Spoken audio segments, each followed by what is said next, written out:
परम श्रद्धेय प्रातः स्मरणीय प्रातः वंदनीय स्वामी जी महाराज उपस्थित हुए हैं। हम बहुत बहुत आभारी हैं कि इस वार्षिकोत्सव में अपना आशीर्वाद देने के लिए हमारे बीच में उपस्थित हुए, क्योंकि स्वामी जी महाराज का बहुत बिजी शेड्यूल रहता है, लेकिन आप सभी के लिए उस व्यस्त कार्यक्रम में से समय निकालकर उपस्थित हुए, ये हम सभी का परम सौभाग्य है। मैं माननीय प्रतिकुलपति महोदय जी से अनुरोध करूंगा कि वो परम श्रद्धेय स्वामी जी महाराज का पुष्पगुच्छ भेंट कर स्वागत करें।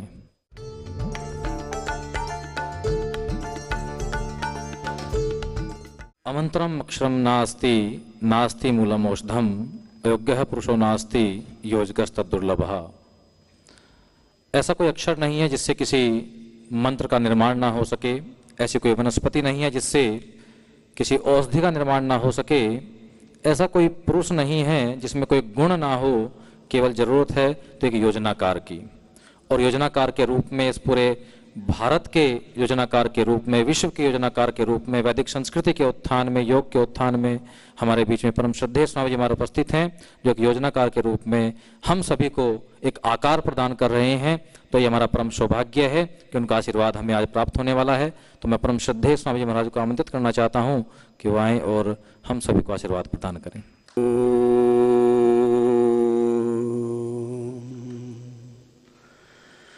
विश्वानि देव सवितर्दुरितानि परासुभ यद्भद्रं तन्न आसुभ।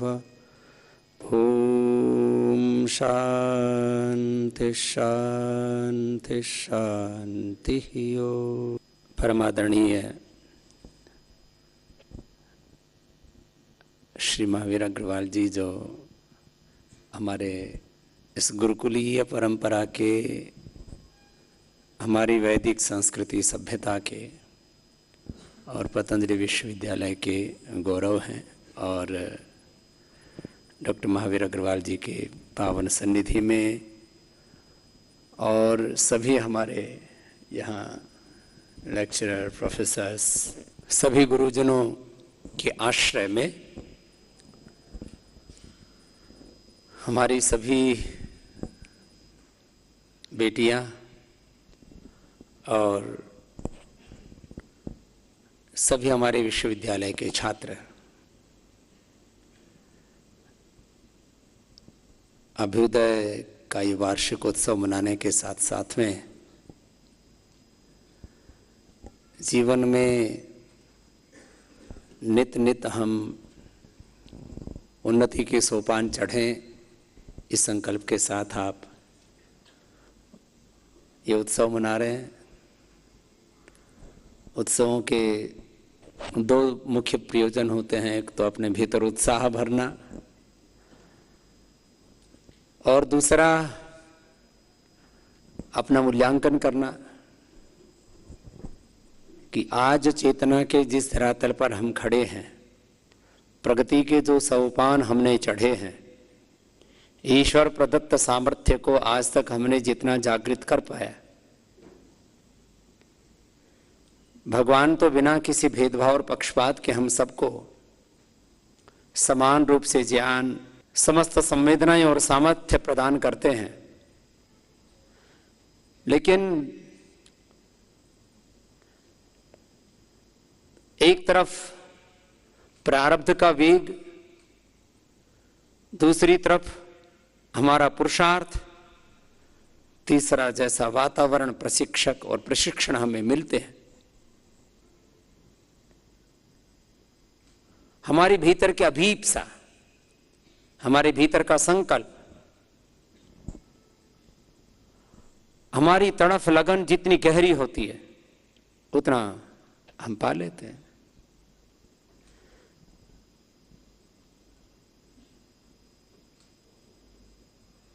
99% लोग भीड़ का हिस्सा बनकर के रह जाते हैं।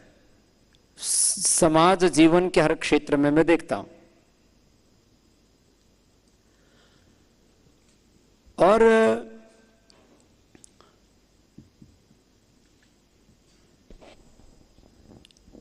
न जाने क्यों व्यक्ति के पास में परमात्मा ने असीम सामर्थ्य दिया हुआ है, लेकिन वह ना तो उसको अनुभव कर पाता है, न उसको जागृत कर पाता है, बस दूसरों को कोसता रहता है। काश मेरा जन्म किसी बहुत बड़े कुल खानदान में होता, जहां समृद्धि, ऐश्वर्य, प्रतिष्ठा मुझे विरासत में मिलती। काश मुझे अच्छे कुल में जन्म मिलने के साथ साथ ऐसी अपॉर्चुनिटी भी मिलती, शिक्षा, चिकित्सा, खेल, राजनीति, उद्योग या जीवन के किसी भी क्षेत्र में, कि मैं भी दुनिया में कुछ बड़ा नाम कर पाता, कुछ बड़ा काम कर पाता। मैंने देखा 99% लोग इसी में रहते हैं।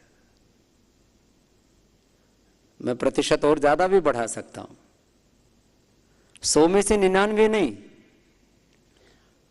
माने 1 लाख में से 99,999 लोग इसी उसमें रहते हैं, अपनी किस्मत को कोसते रहते हैं।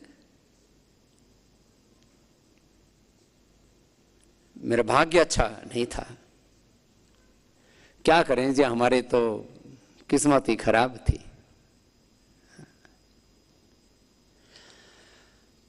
और मैंने पिछले 25-30 वर्षों में इस देश में ये संदेश दिया और ये करके दिखाया, सीन कृतना संवदेत, कि हम तो उपासक हैं, कि मेरा जीवन ही मेरा संदेश और उपदेश है। अपने महापुरुषों से हमने सुना, और मैं हर बार जब यहां आता हूं विश्वविद्यालय में तो एक ही बात कहता हूं कि आप सब में भी यह अप्रतिम सामर्थ्य है। यूं तो दुनिया में बहुत बड़े बड़े आश्चर्य कहे जाते हैं, दुनिया के 7 अजूबे भी कहे जाते हैं, हमने भी बहुत से अजूबे वो देखे, लेकिन वो अजूबे मनुष्य की आंशिक प्रतिभा के परिणाम हैं। सबसे बड़ा अजूबा तो स्वयं एक मनुष्य है, वह स्त्री हो या पुरुष हो, इसमें भी मैं कोई भेद नहीं देखता। और हमारी वेद की संस्कृति में तो किसी भी प्रकार का डिस्क्रिमिनेशन वो अलाउ ही नहीं है, वह हमारे सिद्धांत, हमारे विचार से विपरीत है। मुझे सबसे बड़ा आश्चर्य ये दुनिया में जो 7 अजूबे हैं या और आगे बढ़ते जा रहे हैं, 9, 10, 11 हो जाएंगे, हो रहे हैं, ये भी मुझे अजूबा नहीं लगता है कि मनुष्य ने कितने हथियार बना दिए, कितने आविष्कार कर दिए, कितने सैटेलाइट बना दिए, कितने नए नए आविष्कार कर दिए। ये भी बहुत बड़ा आश्चर्य नहीं है। तो मनुष्य है तो उसके अंदर एक नैसर्गिक ज्ञान है, उसके भीतर की एक सहज प्रतिभा है। वो जब मनुष्य का अस्तित्व है तो उसके साथ ही चीजें तो होंगी।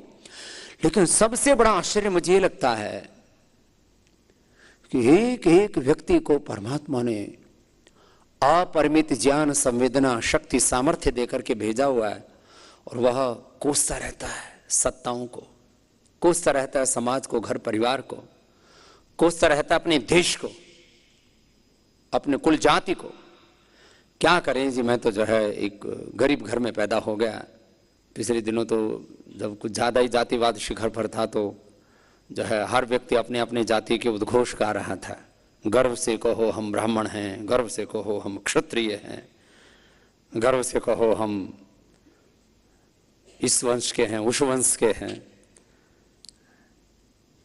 गर्व से कहो हम दलित हैं, हम मूल निवासी हैं, सब बाकी बाहर से आए हुए परिंदे हैं, इन सबको उड़ाना है। हाँ, ये भी एक है। दलित भी अपने आप पर गौरव करते हैं, ब्राह्मण, क्षत्रिय, वैश्य भी अपने आप पर गौरव करते हैं, वनवासी, आदिवासी भी स्वयं पर गौरव करते हैं। अच्छी बात है, सबको गौरव करना चाहिए। लेकिन मैंने देखा कुछ ब्राह्मण मजाक में बोलेंगे जी स्वामी जी हम तो क्या करें, गरीब तो पहले ही से ही थे, कहानी भी ऐसे ही पढ़ते हैं, उस गांव में एक गरीब ब्राह्मण रहता था तो वो अपने आप का एसोसिएशन उस गरीबी के साथ कर लेते, जी ऐसे तो कहानियां हैं और हम तो थे ही ऐसे। मैंने क्षत्रियों को भी, मैंने ब्राह्मणों भी, कुल की बात करूं मैं तो जो साधनहीन और साधनाहीन ब्राह्मण हैं मैंने उनको दुखी देखा। जो साधन और साधनाहीन, शौर्य पराक्रम स्वाभिमान से हीन क्षत्रियों को भी मैंने निराशा से, हताशा से और दुख दर्दों से पीड़ित, अभावग्रस्त देखा। ऐसे ही वैश्यों में भी मैंने देखा। ये कोई जात की बात नहीं है, मैंने देखा ये सब चीजें हो क्यों रही हैं। इसलिए मैं छोटे बच्चों से बहुत अधिक काम करने में विश्वास रखता हूं कि एक एक बच्चे में ये विचार भरूं। वैसे मैंने बीज तो ऐसे डाल दिए। देखो सबसे बड़ी चीज ये होती है कि जिस भी चीज के बीज डाल दो वो अनंत गुणा होकर के फलीभूत अवश्य होती है। मैंने ऐसे बीज तो डाल दिए लाखों करोड़ों लोगों में कि तुम एक ईश्वर की संतान, एक पूर्वज ऋषि ऋषिकाओं के वीर वीरांगनाओं के संतान, तुम एक धरती माता भारत माता की संतान, तुम्हारे भीतर अप्रतिम सामर्थ्य, उसे जगाओ और अपने पूर्वजों की तरह अपने जीवन में पूर्णता पाओ, अपना अभ्युदय बढ़ाओ, अपनी समृद्धि ऐश्वर्य बढ़ाओ और अपने भीतर के अध्यात्म को जागृत करके अपना निश्रेयस भी पाओ। पा रहे हैं, लेकिन संख्या अभी भी कम है।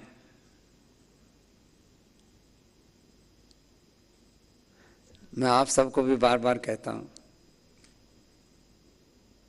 छोटे बच्चे मेरी बात को बहुत जल्दी मान लेते हैं, उनके अंदर किसी भी तरह की कोई आग्रह नहीं होते हैं।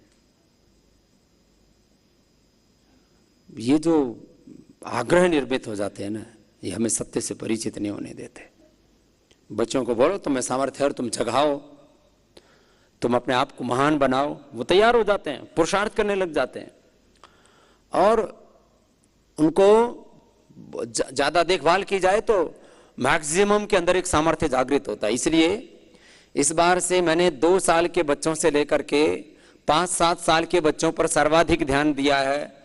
मैं मानता हूं कि सर्वाधिक परिवर्तन हो सकता है तो 2 साल के बच्चों में। वैसे तो गर्भ से ही ये परिवर्तन प्रारंभ होता है, इसलिए महर्षि दयानंद ने 16 संस्कारों के विधान में गर्भाधान संस्कार को सर्वाधिक महत्व दिया। अब दुनिया में भी इसके ऊपर नए अनुसंधान भी हो रहे हैं। अभी 2 साल 4 साल 5 साल के बच्चों पर हम बहुत बड़ा पुरुषार्थ कर रहे हैं और 1 साल के भीतर जो तुम लोग 3 से 5 साल में नहीं पढ़ पाते हो वो मैं आपको 2 साल के बच्चों के अंदर, 4 साल के बच्चों के अंदर, 1 वर्ष के अंदर वो प्रतिभा जागृत करके तुमको दिखाऊंगा। आईना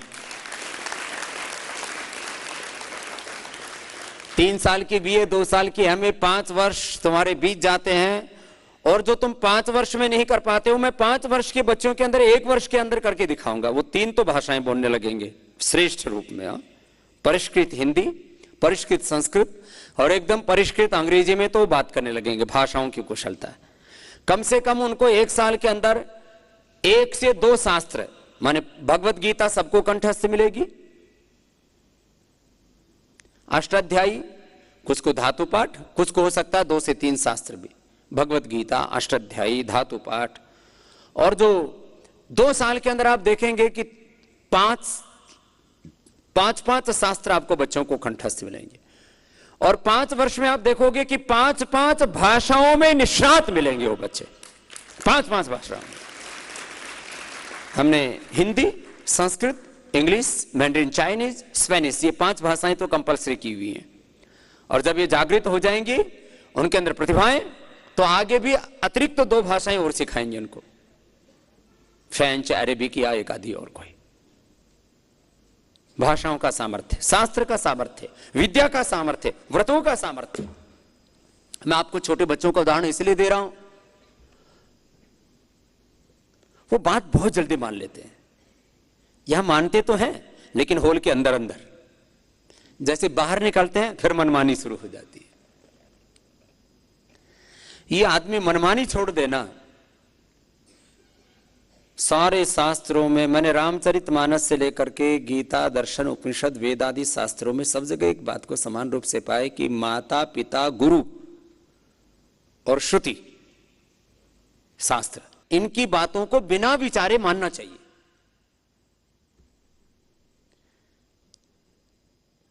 माता, पिता, गुरु और वेद, शास्त्र, श्रुति, जो भी बोले श्रुति, इसकी बात को क्या मानना चाहिए? बिना विचार किए स्वीकार कर लेना चाहिए, और इसमें कोई हानि नहीं है।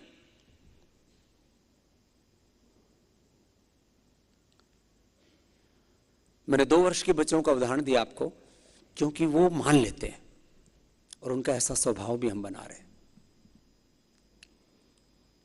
और मैं इसके द्वारा कुछ दिखाना चाहता हूं कि मनुष्य कैसे बनाए जाते हैं। हमने बड़े बड़े संस्थान बना करके दिखाए। दुनिया के 5 बड़े संस्थान पतंजलि योगपीठ ने दिए हैं। ये तुम्हारे सामने लाइव एग्जाम्पल है। विश्व का सबसे बड़ा योग का संस्थान, विश्व का सबसे बड़ा आयुर्वेद का संस्थान, विश्व का सबसे बड़ा अनुसंधान का संस्थान, विश्व का सबसे बड़ा प्राकृतिक चिकित्सा का संस्थान और विश्व का सबसे बड़ा वैदिक संस्कृति और सभ्यता का संस्थान पतंजलि योगपीठ ने दिया है। ये तुम्हारी आंखों के सामने लाइव एग्जाम्पल है। अच्छा ये बताओ, जब ये हो सकता है और हम तुम्हारे सामने खड़े हैं, हमारे माता पिता किसानी, खेती ये किया करते थे, अनपढ़। पूज्य आचार्य भाषण जी के माता पिता चौकीदारी, आजकल तो वैसे भी चौकीदार बड़ा फेमस हो रहा है, तो चौकीदारी नौकरी और कुछ नहीं। हम लोगों ने विरासत में संपत्तियां नहीं पाई हैं, लेकिन हमें गौरव है कि हमने ऋषियों की विरासत पाई है। यह हमारी साझी विरासत है।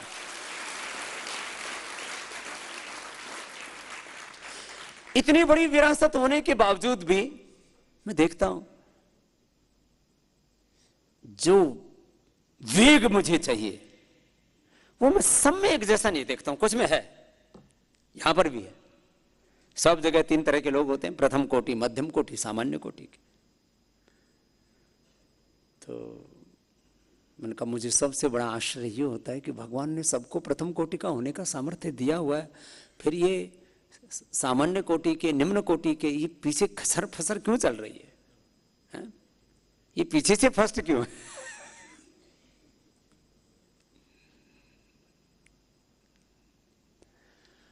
2 वर्षों का, 3 वर्षों का कालखंड बहुत होता है अपने आप को तपाने के लिए।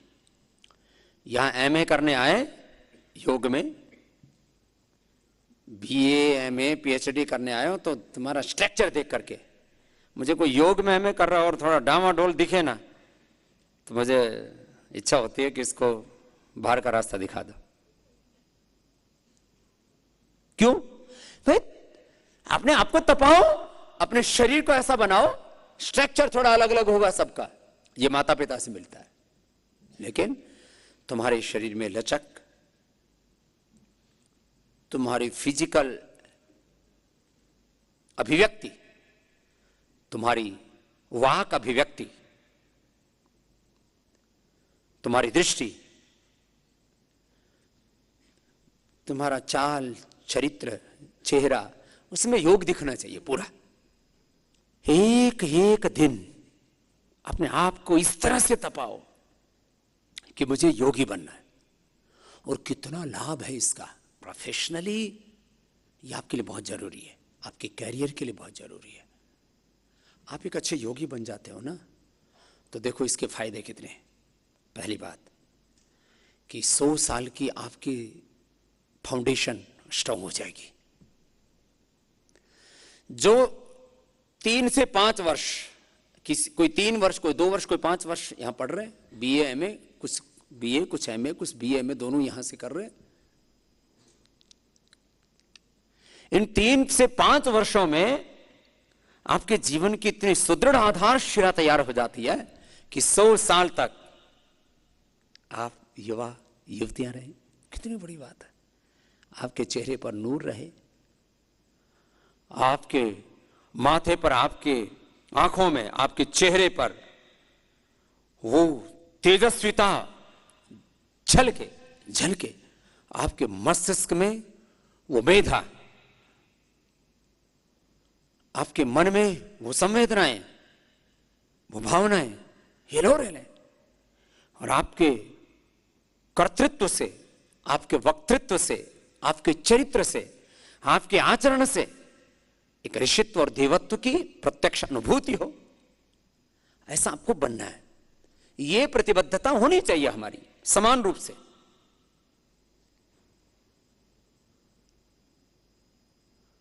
अभी तो आपका परिसर भी इस वर्ष बहुत बड़ा बन रहा है, और देश के प्रधानमंत्री या राष्ट्रपति आकर के उसका उद्घाटन करेंगे, और अब तक जिन बच्चों की डिग्री हो चुकी है उनका दीक्षांत समारोह भी विधिवत बहुत बड़े रूप में मनाया जाएगा।